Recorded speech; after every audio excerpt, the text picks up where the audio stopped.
Hello বন্ধুরা, আবার নিয়ে চলে এসেছি একটা নতুন ভিডিও, যেটা ছিল আমার ফার্স্ট অ্যানিভার্সারির লুক। আমি যে লুকটা ক্রিয়েট করেছি সেটা আজকে তোমাদের সাথে শেয়ার করব। ফার্স্টে দেখো, আমি একটা ওয়াটার বেস ময়েশ্চারাইজার ইউজ করেছিলাম, যেহেতু সামার সিজন, প্রচণ্ড ঘাম হচ্ছিলো তাই জন্য। দেন আমি ফেসেস কালার বারের একটা স্টক ক্রিম ইউজ করেছি। অ্যান্ড দেন আমি প্রশের একটা প্রাইমার দিয়ে দিয়েছিলাম, দেখে নাও। দেন আমি কারেক্টিং করে নিয়েছিলাম মিস ক্লিয়ারের কারেক্টার দিয়ে, যেটা আমি সবসময় ইউজ করি। অ্যান্ড দেন তারপরে ফাউন্ডেশন দিয়েছিলাম সুপার স্টে মেবলিনের। গরমকালে আমি এই ফাউন্ডেশনটা ইউজ করি সবসময়, তোমরাও ইউজ করে দেখো, খুব ভালো ফাউন্ডেশন এবং রিজনেবলের মধ্যে। তারপরে আমি আমার সবসময় ইউজ করি ময়েশ্চারাইজার স্প্রে রিকোডের, আমার খুব পছন্দের স্প্রেটা। একটা কনসিলার করে দেখতে Swiss beauty concealer. And then আমি স্টুডিও ফিক্স ম্যাকের shade number NC30। And then তারপরে আমি আই মেকআপটা করে নিচ্ছি। সেদিনকে আমি কার্নিভাল বি পারফেক্ট কার্নিভাল প্যালেটটা ইউজ করেছিলাম।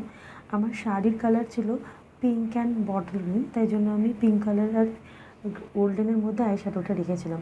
সিম্পলি রেখেছিলাম, সেহেতু ডে লুক করছিলাম, কারণ ডে লুকে বেশি গর্জিয়াস মেকআপ পছন্দ হয় না আমার।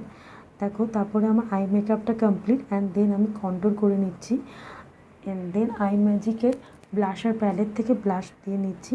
এই প্যালেটটা খুব রিজনেবলের মধ্যে, খুব ভালো, তোমরা ইউজ করে দেখতে পারো পার্সোনাল ইউজের জন্য।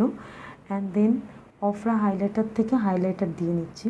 এই হাইলাইটারটা ভীষণ ভালো, প্রফেশনাল এবং পার্সোনাল দুটো ইউজ করতে পারো। অ্যান্ড চোখের ল্যাশ লাইনে আমি কাজল দিয়ে দিচ্ছি হালকা করে। নিচে আমি বেশি আইশ্যাডো দিইনি, সেদিনকে কাজল ইউজ করেছিলাম। আর পিঙ্ক কালারের ম্যাচিং কালারের আমি একটা লিপস্টিক দিয়ে নিয়েছি। And then mascara. তারপর আমি সেটিং স্প্রে, ম্যাকের সেটিং স্প্রে ইউজ করেছিলাম। সেদিনকে হেয়ার স্টাইলটা আমাকে আমার দিদি করে দিয়েছিলো, আর বাকি ফুল মেকআপটা আমারই করা। দেখো তোমাদের কেমন লাগলো। সেদিন আমাদের অ্যানিভার্সারি ছিল, ফার্স্ট অ্যানিভার্সারি। তোমাদের মেকআপটা কেমন লাগলো অবশ্যই আমাকে কমেন্টে জানিও। টাটা।